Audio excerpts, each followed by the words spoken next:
The following talk is offered freely to ensure that no one is ever denied access to these practices and to these teachings. If you feel inspired to make a donation to support this offering, you can go to my website at jonathanfoust.com. While you're there, you can also sign up for a monthly newsletter designed to support you in your practice. Thank you and enjoy.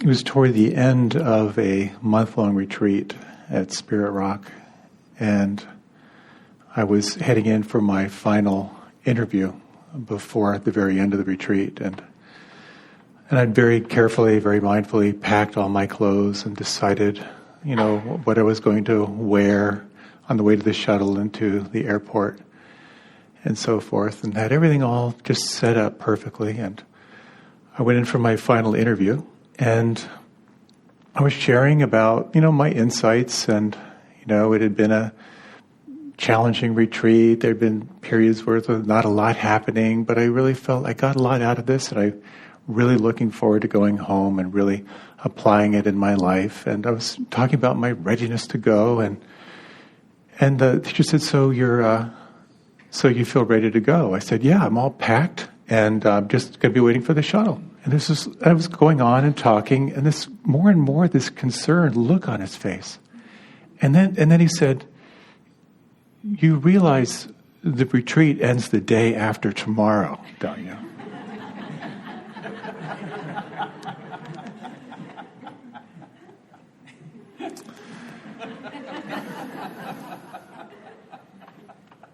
Tonight's talk is on seeing clearly. And in case you have been judging yourself for not seeing clearly and getting hijacked by delusion, I wanted to share a couple of tweets I ran across of just some examples that might give you a little comfort. So these are short little snippets. Just bumped into a mannequin and said, sorry, and then said, oh, I thought you were a person.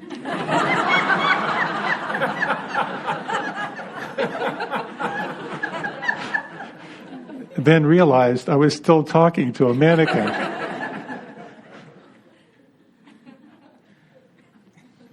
Walked up to a baby-holding stranger, thinking it was my sister, at my daughter's soccer game and said, give me the baby.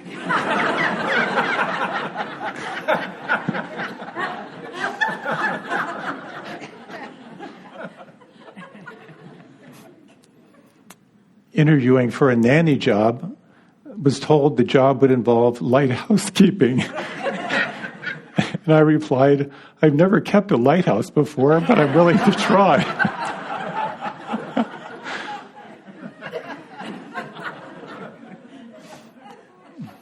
So I offer that hoping it might give you some comfort.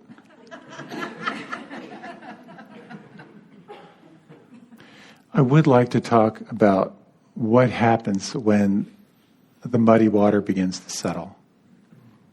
This aspect of what it means to see more and more clearly into the nature of reality. And I'd like to talk about how really the foundation of the practice is the here and now in the senses. And then to talk about seeing more and more clearly into the reality of impermanence and change.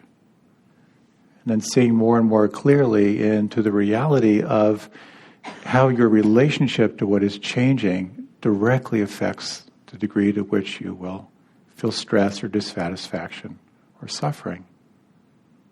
And then to talk about this third characteristic of reality, of the sense of selflessness or no self, that experience of who you are, that as the one who is aware. So this talk is about what it means to see more and more clearly, but also what it means to cultivate a heart that can hold it all. This will be a bit of a practice talk as well. We'll take some time to try on some practices. We've pointed out so many skillful means for how to train your attention. ways to arrive, to gather your attention, to be the observer, to get more and more nuanced, whether you discern, whether you just simply name something or whether you really lean in and investigate it. We've talked a little bit about taking time just simply to rest in presence. I'm reminded of a story Gil Fronsdal tells way back when he was interested in learning about meditation. He went to Southeast Asia to learn more about it. And at that time, there weren't any systems to really support people. So he went to a community and basically they said, okay, there's your kuti, there's your hut. We'll check in a week. And he said something to the effect of, what are the instructions? And the teacher said, keep your awareness in your body.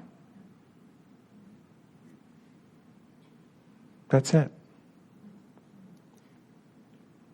So how can that be? We are reminding ourselves again and again what it means to be here now, awake and alive in the senses. To be aware of your breathing as you're breathing. And to be aware of hearing as you're hearing. And be aware of eating when you're eating.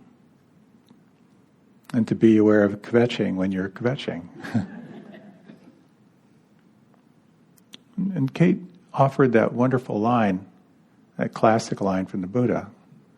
Within this fathom-long body, I declare the beginning of the cosmos, the sustaining of the cosmos, and the end of the cosmos.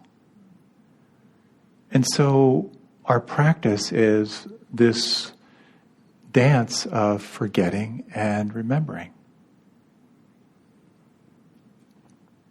And we can forget for long periods of time. It's kind of humiliating how long you can go forgetting that you're in a body. When you start off and the next thing you hear is the ending bell, where were you? But at the same time, there is this miraculous element of remembering. These words from Dana Falls. It only takes a reminder to breathe, a moment to be still, and just like that, something in me settles and softens, makes space for imperfection. The harsh voice of judgment drops to a whisper, and I remember again that life is not a relay race, that we will all cross the finish line, that waking up to life is what we were born for. As many times as I forget and catch myself charging forward without even knowing where I'm going, that many times I can make the choice to stop and breathe and be and walk slowly into the mystery. And so quite often we start off a retreat with a profound recognition of how depleted, overstimulated, and exhausted we are. And you may still be working through that biological need for rest. And if you simply followed that biological call for rest and just responded to that, as I've been saying in some groups, that could transform your life. Because you're in a process of filling your cup. And when your cup is full, the world looks very different than when your cup is empty. So to be aware of that biological call for rest and the distinction between kind of the psycho-emotional sloth and torpor avoiding aspect. One sure sign that you may need rest is when you're meditating and you go to brush something off your shoulder and you find out it's the floor. I found that to be it's a helpful tool for me. But as you settle, if you are getting that sense of rest, you may notice that as the silt settles, something starts arising. You may notice there's a little less reactivity to what's happening. And you might sense it, as some traditions call it, the arising of the witness, the observer, that cognizing function that can more readily name what's here. That sense of the one who is aware, that non-judging, curious, non-reactive quality of mind is more and more present, perhaps just in glimmers, but it's there. It's coming along. And we've talked about this circle with the line through it, that wonderful analogy. Above the line is what you're aware of. Below the line is what you're not aware of. And you may have noticed how the line has moved. That you're now more somatically aware of what's happening on the inside. You might begin to notice the cyclical stories. You realize, wait a minute, that story has come through 5 times today. Perhaps you've noticed that. Or you might notice the relationship between stories and how they're related to other things. You might notice, like, wow, when I'm just beginning to notice that when I feel something unpleasant, that I end up in a fantasy. You might notice that connection between the body and some form of disassociation. And you may begin to be more and more aware of the changing feeling tone inside. This play of unpleasant, pleasant, and neutral. And how there's like this meter that's sort of pushing away certain things and leaning towards certain things, and how it's just fluctuating all the time. Different thoughts come, oh, I like these. Different thoughts, oh, that's not good. That pushing back and forth, that inner reactivity, that sensitizing gets more and more delicate, and your attention to it gets more delicate. And you begin to notice how things change. It's a wonderful story someone tells of a 5-year-old at a birthday party. And all his friends are there. And they're singing happy birthday. And everyone's having a great time. And he bursts out in tears. And his parents come over and say, what's wrong? And he says, I have to wait a whole year before I can have this again.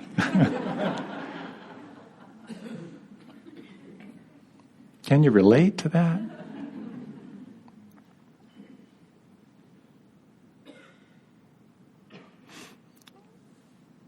When I went to another long retreat, this is way back when, and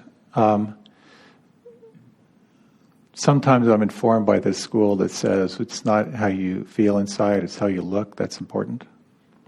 So during the interviews, I felt I was very self-conscious around how I appeared in these interviews. And maybe you've noticed that, just the self-consciousness of what do I say, and as I've shared before, there's that sense of like, I want to appear sharp and intelligent, but I don't want to be arrogant, I want to be open and sincere, but I don't want to be naive and immature. I want to be articulate, but I don't want to be self-absorbed and narcissistic. And so I was obsessing over what I'm going to share in my interview. And so I would be in this process on the day of my interview of like, oh, I could share about this really dark feeling I'm having inside, or oh wow, I've just uncovered this really innate sense of distrust. Maybe I could share about that. And what I noticed was it just kept changing. So hard to find something that I could bring into an interview. And at one point, I remember going in for my interview, and all I could say was, it just keeps changing. And have you noticed this in your experience? And have you noticed that you can be doing a set completely wrapped up in a tight little knot on something, and then later on, you have no recollection of what that was? It's fascinating.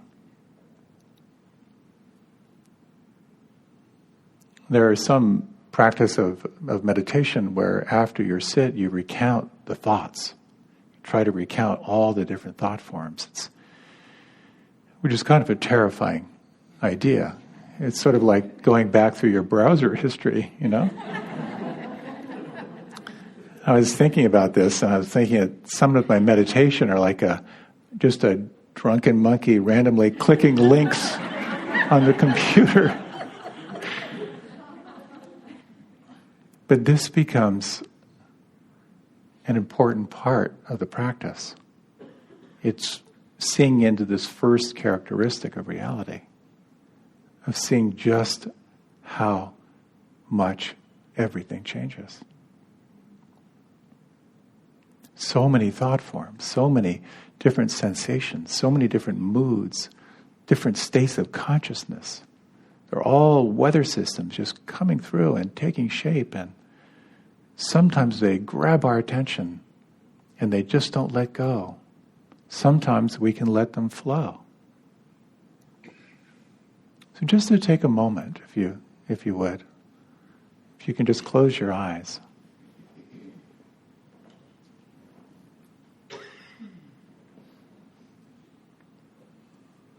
And just as a little experiment,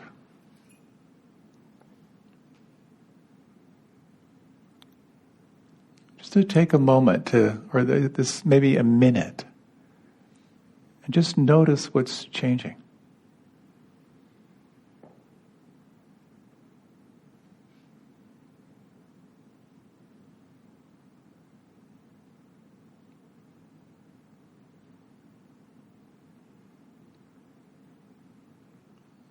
And you might try on this inquiry just for a minute. Is there anything in your experience that doesn't change?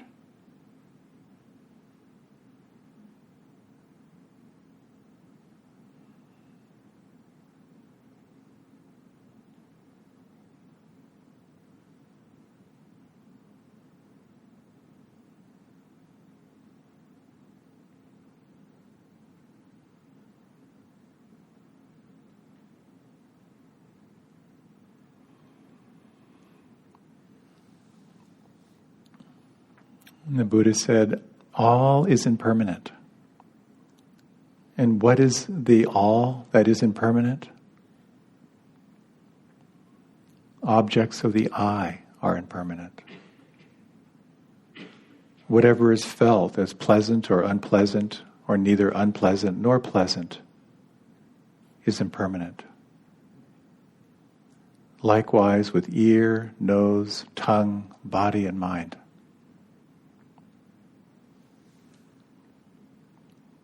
And if you like, you can open your eyes. Remembering this, that all things born of causes and conditions are impermanent and subject to change,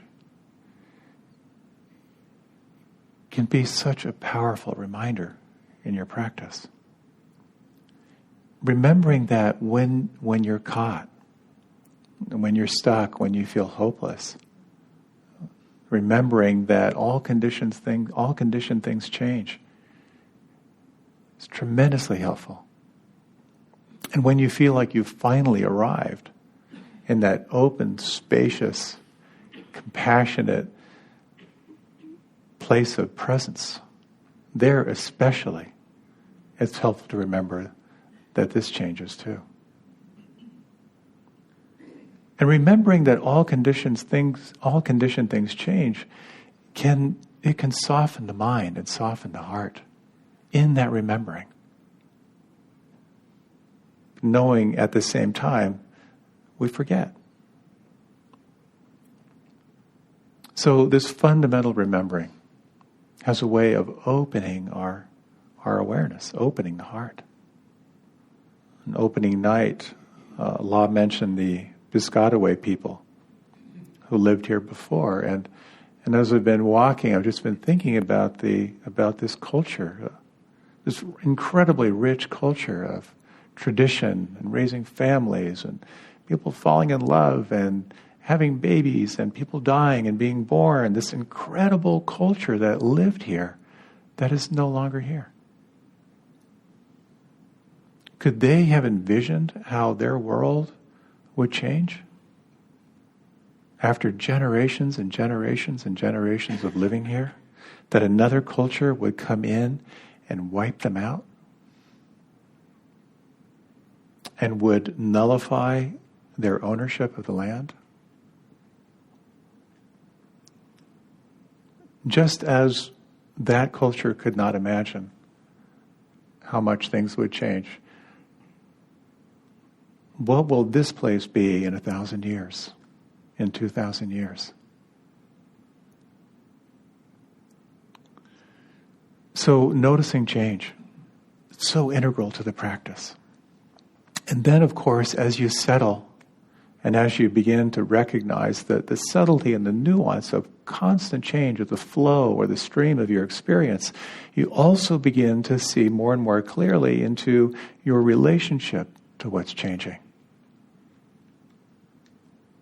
And you recognize the degree to which you resist. To that degree, you will experience rope burn. So I was trying to think of a good example of this, and I went to an experience that I've had for probably 20 years, which is an irrational affection for the New England Patriots. I don't know where you are on February 5th, 2017. May not strike you as a special day, but it was the day the Atlanta Falcons and the Boston Patriots met for the Super Bowl. Matt Ryan, the babyface quarterback of the Falcons, was up against the demigod Tom Brady and the Boston Patriots. The Falcons were young, they had a lot of energy, and they were sprinting all over the field, swatting down passes and making tackles. And the Patriots, which is the most winning team in the league, the real true professionals, they just looked a little older. They looked like they didn't have it. So in the third quarter, the Atlanta Falcons were winning 28-3. Have you ever seen people from New England wearing T-shirts that say 28-3? That's the moment. So somehow the demigod Tom Brady got to work and started making passes. And the Atlanta Falcons, who were so youthful and cocky and high-fiving, they started getting a little gassed. They kind of blew it out a little bit early. And so Brady scores, and then he scores again, and then he scores again. And then they tie the game. Now, up to that point, the owner of the Atlanta Falcons was with his wife on the sidelines, ready to run out and claim victory. And then the Patriots win the coin toss. The demigod Tom Brady hands the ball to James White, who scores, and they win the game. So why am I telling this story? Well, it was an awesome game, and it feels great to talk about it. But here's what was even more interesting than the game. After the game, you could find on YouTube these videos of people watching the game. And so for the first third of the game, they showed, people in the sports bars in Atlanta and all wearing their red, and all the guys were like roosters on steroids, they're like chest bumping each other and high-fiving each other. And then they showed all the video of all the New England people who are just like angry and depressed and sad. And then when it switched, the energies just changed again. And suddenly the Patriots are fist bumping and chest bumping, and the Atlanta Falcons are really, really upset. And then watching them watch the game, it was like And like just collective, like, yes, get him, oh no, and the back and forth and back and forth. And what was really interesting was to watch this and then play it at twice the speed. And you could just see the like,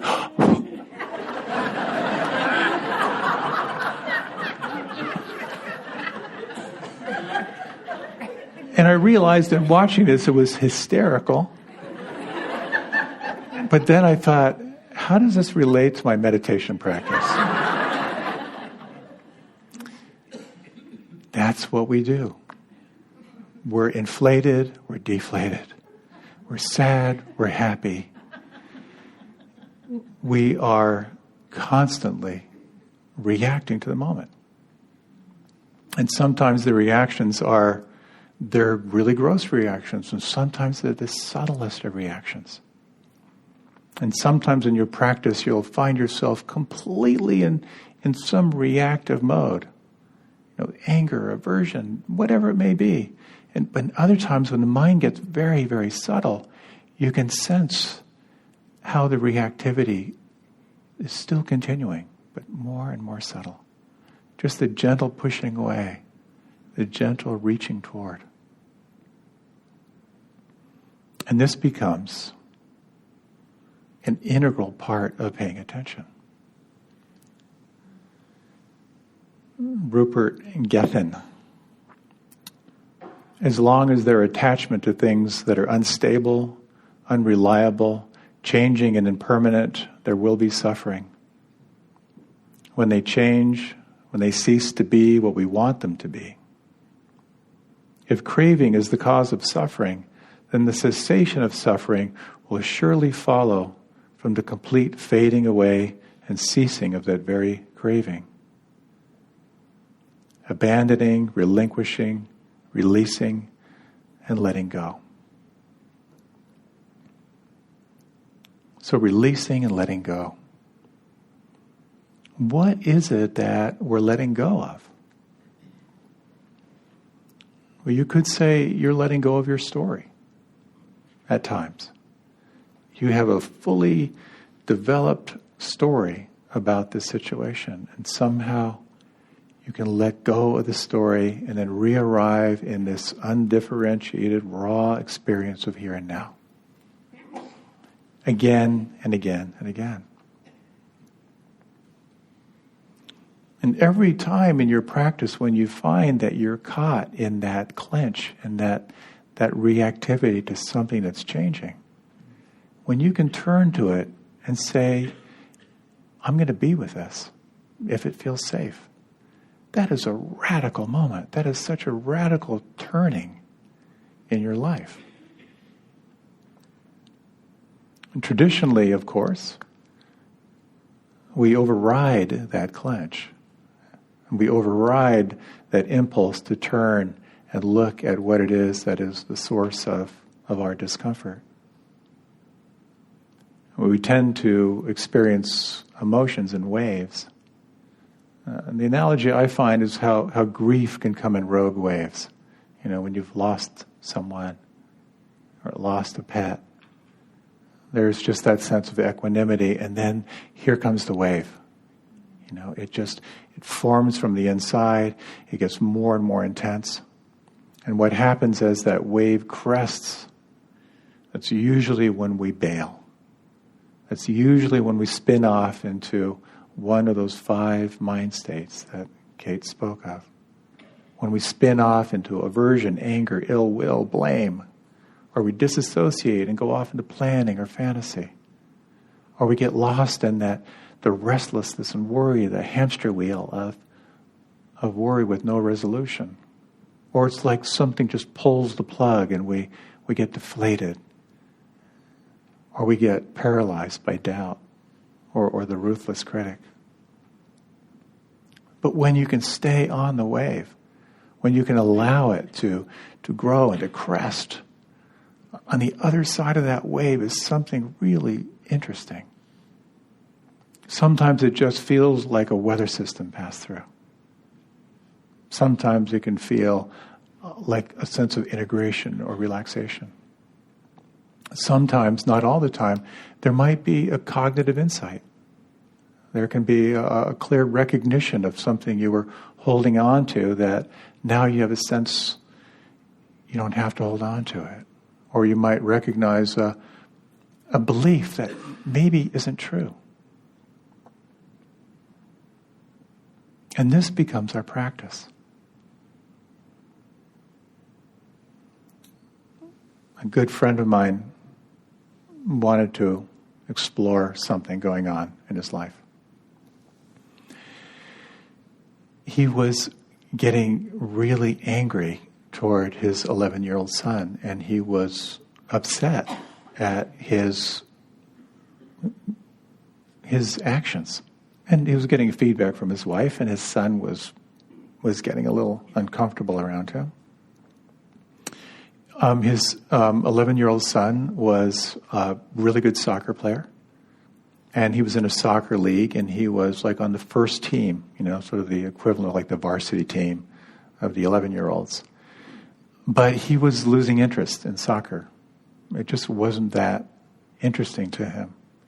And my friend was just hounding him around practicing and trying harder and really just kind of getting irrationally angry toward him. And he didn't know what was going on. So we talked about it a little bit, and as he was sort of kind of unwinding this, he told me how when he was 9 years old, he immigrated from India to northern New York State. And he didn't speak English very well. And in school, the kids made fun of him. They made fun of the way his food smelled, and he was so filled with shame. And he went on to become an extremely successful doctor and just an amazing, amazing person. And then suddenly he made the connection of his terror that his son, in not making that first team, would experience the shame that he felt. And then when he took some time to kind of connect those dots and then take it inside, one of the most profound memories of mine is just seeing him weep for himself, for the shame of that young boy, and the connection of just the fear and the clench he was holding toward his son.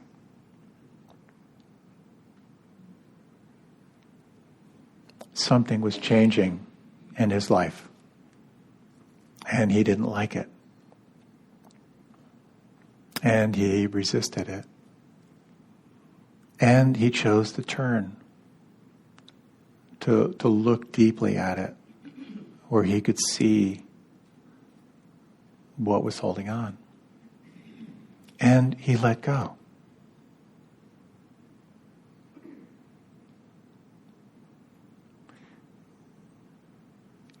On the other side of that wave, for him, was a sense of relief and release that he hadn't felt in such a long time.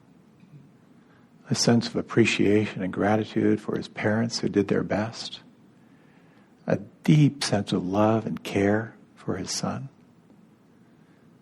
A sense of possibility that maybe his son was living a different life that he had, and there might be a new way that he could be with his son and be with his other children. But there was also a bigger shift, a whole shift about his story, and a sense of spaciousness that sometimes we rush through. And Tara spoke so beautifully of after the rain. That when you feel something tight and constricted, when it releases, to slow it down and open into that space. That is a space of profound mystery. Who are you without that story?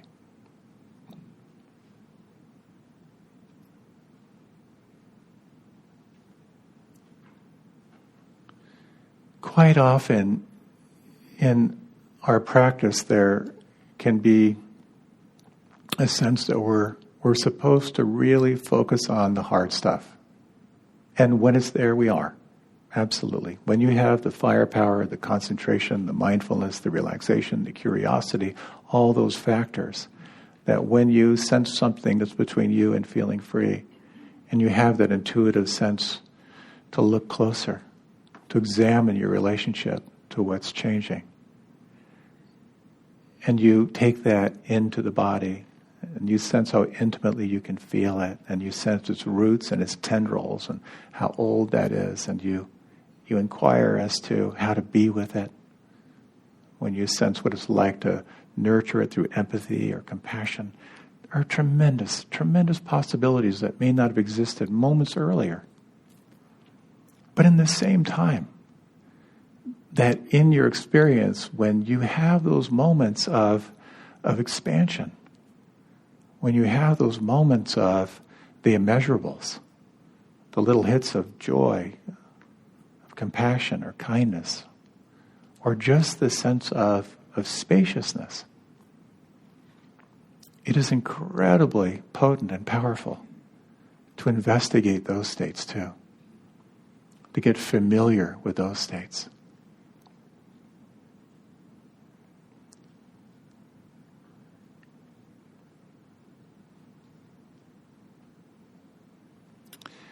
So, forgetting and remembering. Even when you're doing concentration practice, when you're kind of in the gathering and collecting part of your practice, when you're sustaining attention on an object, and that moment when you realize that you're lost in thought, that moment of recognition. I had used the word in the instructions of like that can be a moment of celebration. That might be an overstatement, but maybe it's not too strong a word. What just woke up? What is it that just woke up out of the stream of thought forms? And you may find the more you settle as we continue our retreat, to slow everything down. The moment of recognition, to take your time to re-arrive and find your place again. There's no rush here. So as you're aware of what's changing, as you're aware of your relationship to what is changing, it opens up this inquiry as to, well, who is it that's aware here? Speaking of change, have you noticed how the temperature changes in this room? I was thinking our letter should say, bring a ski jacket and a swimsuit.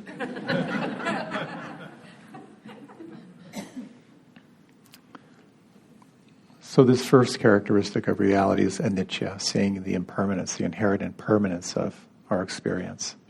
The second is dukkha, sensing the dissatisfaction, the unsteadiness, the stress that occurs in direct relationship to how you're holding what's changing. And it points toward this third characteristic of reality, which can get a little woo-woo. It points toward this idea of selflessness or not self, of anatta.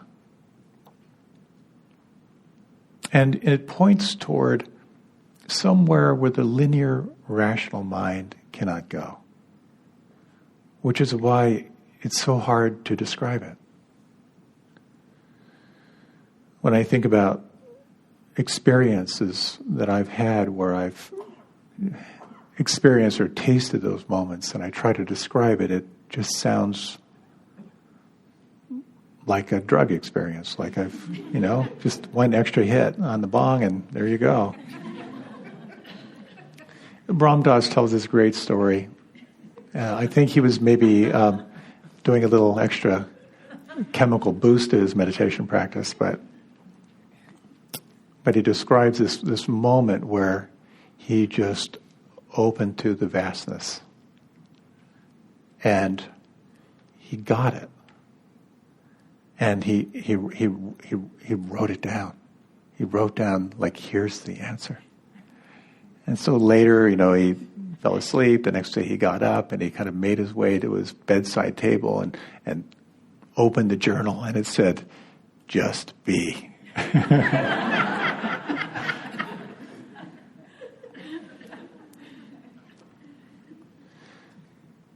All of us have had that experience of not self. As simple as waking up in the morning. Where were you? That sense of first, what time is it? Because time has disappeared. And then, I'm back. Who is it that's back? We can taste this experience through the phrase from the Buddha, nothing whatsoever is to be clung to as I or mine. Nothing is to be clung to as I or mine. So it's those moments when the I, or that sense of this is mine, when they fall away, it's the space that's there when that arises. An interesting portal into this is through doing sound meditation. So I thought we might do a little practice, and I'll just offer a few suggestions to kind of try on. So if you like, you can close your eyes.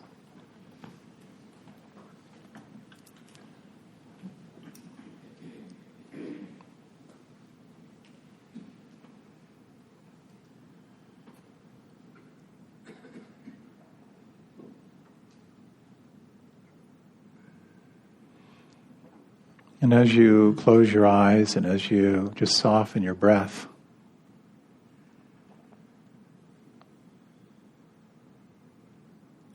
you might let your attention open to this 360-degree perception of sound.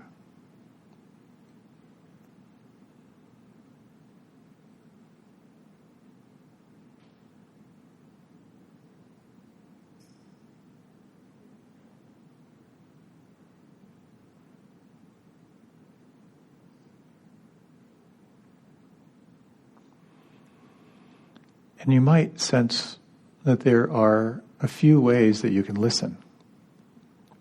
One is the habitual way of listening through the linear and rational mind, where your mind will very quickly identify the source of the sound and give it a name, and then ascertain whether it's of any threat or not.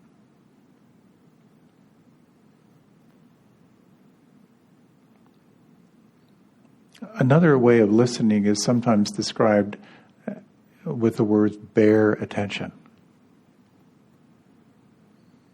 where you are experiencing the sound vibrations. And you can experiment, is it possible to experience the sound vibrations without a label?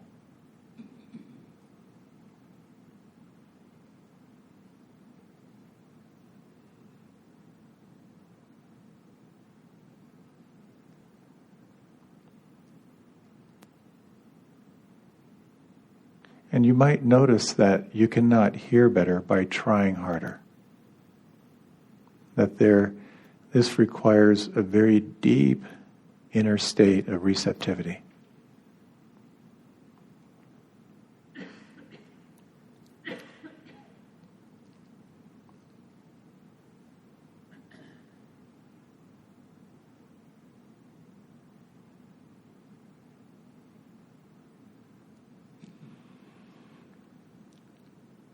You might notice as well that you have absolutely no control over the sounds.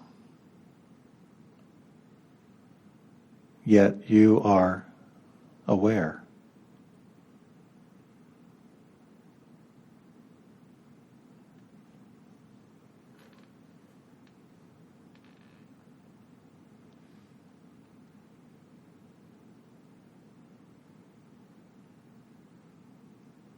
Is it possible to release control of the sound and rest in open awareness.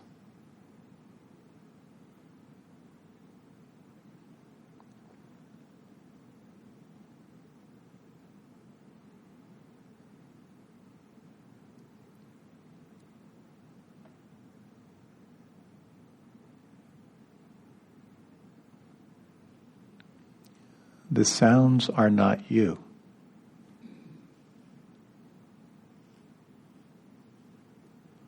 You are the awareness of sound.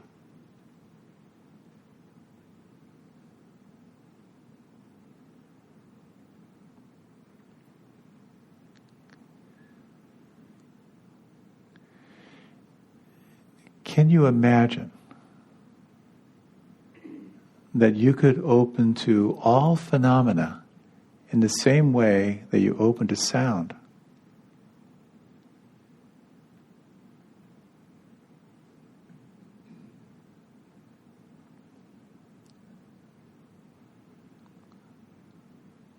Relinquishing all control.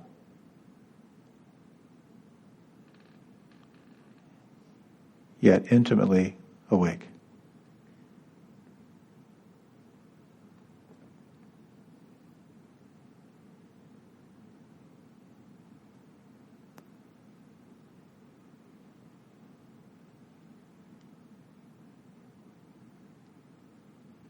Nothing whatsoever is to be clung to as I or mine.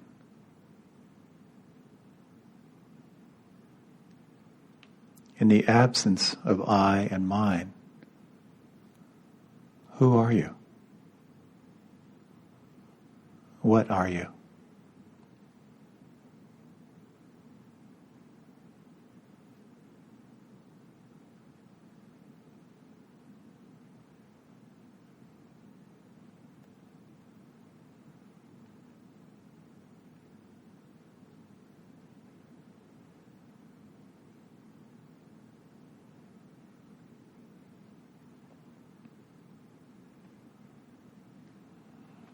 You might now gently deepen the breath.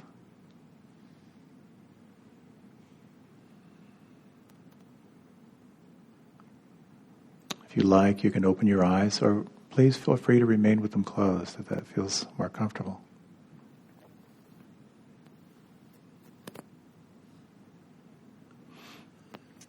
This is such a delicate space. It's not something that we can make happen. But this is where the different forms of practice can come together beautifully. The practice of arriving and gathering and taking this mind, which is so habituated to roaming freely, and calling it back again and again, like training a puppy. Over time, with patience and persistence, the puppy begins to sit for longer and longer periods of time. And when you establish this sustained sense of here and now, noticing this natural arising of the flow and the stream, noticing more and more subtlety, what's arising, what's passing away, the attitude in your mind, the either gross or the subtle grasping or pushing away, the moments when you can allow. And then from time to time, as we'll be exploring more in the days ahead, taking time to rest, to let it be. That open, spacious presence where you can sense of just for a few moments who you are in the absence of I and mine.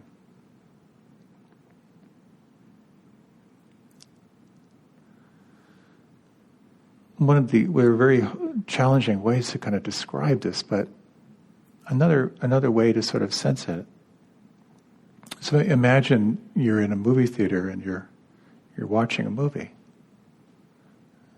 It might even be some replays of the demigod Tom Brady in the Super Bowl. And as you're watching the drama, you get caught up in the action. You find yourself dramatically involved, really engaged. excited, disappointed, inflated, deflated. And then as you're watching the movie screen, something tells you to look over your shoulder. And you look back and you see the projector.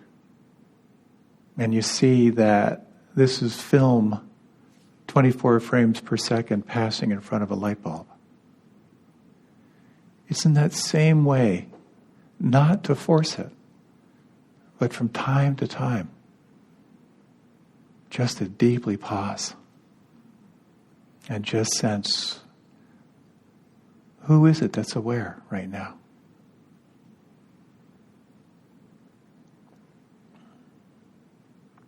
So as you're meditating, you do the practices to arrive.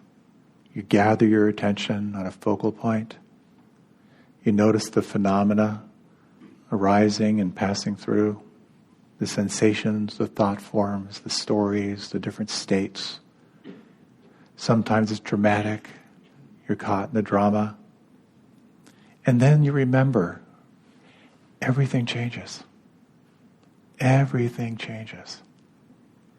My relationship to what is changing is a direct reflection on the degree to which I will feel stress and suffering.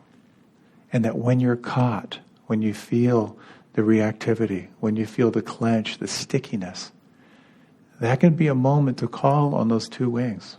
See it clearly. Look closely.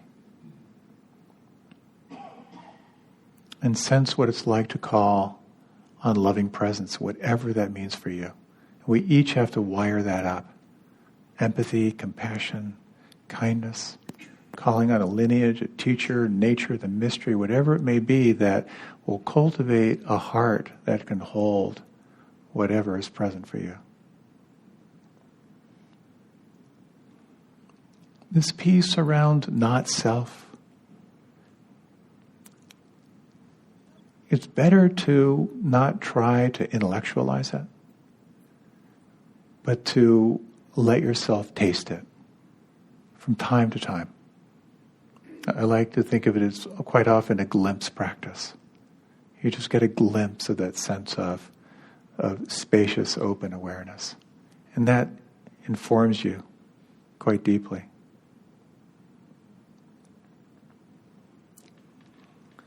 So the Buddha spoke of these three characteristics as a natural byproduct of paying close attention to the moment-to-moment experience of your life. And at any given moment,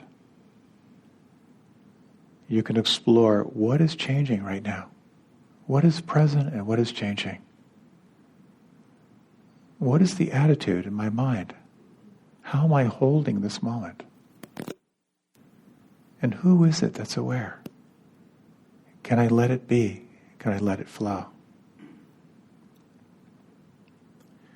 As much as our practice is about building concentration and arriving and gathering, being fully here, being in this step as you're stepping, this sip of water as you're sipping, this hand on the door as you're opening the door, as much as is it about the granular experience of what's happening here and now, it's also about opening to the mystery, the space that is holding all of this. So I'd like to close with a reading that I really love. I only roll it out every now and then. But it really points toward this mystery of not self, the mystery of what it means to be in this amazing journey. This is some lines that are from a teacher by the name of Adida, and he gave a little talk to the kids in his ashram. And Adida, or Dafrijan, he's also known by Dafrijan, was a brilliant teacher and a flawed character. But I think the words that come through him really speak to our sense of what it means to be in this mysterious journey. So if you like, you can close your eyes and you might imagine yourself as a little kid listening to this older man later in his life.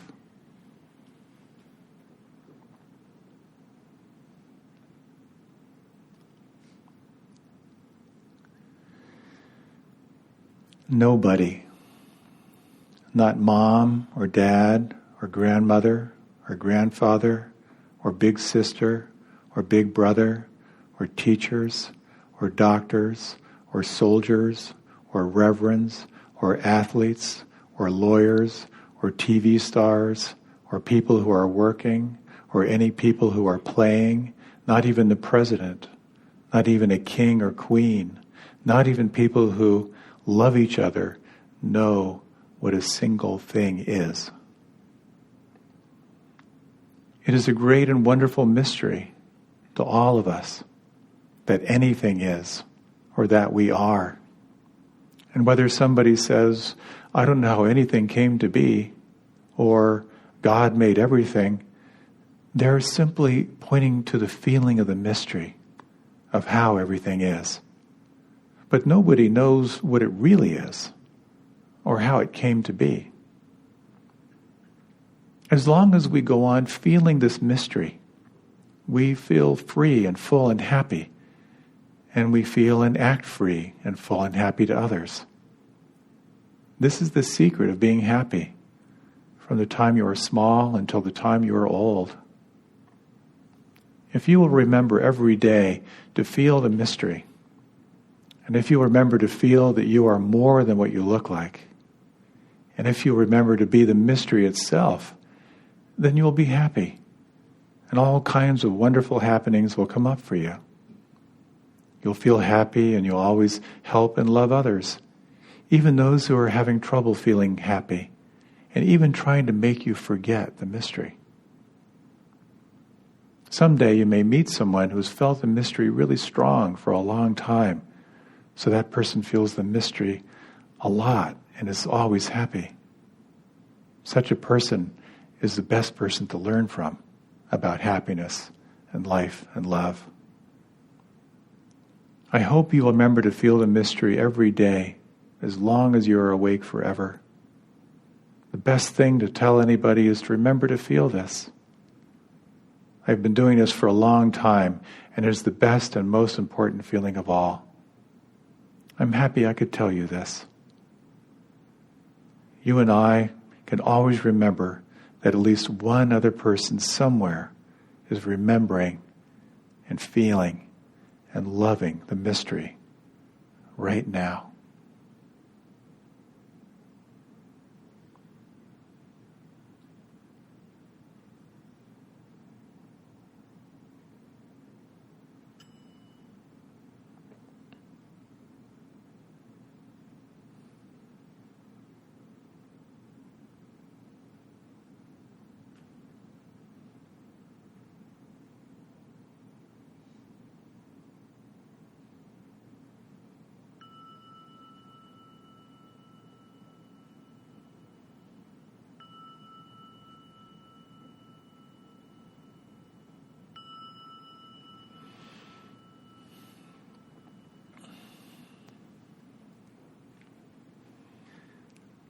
Thank you for your kind presence and attention.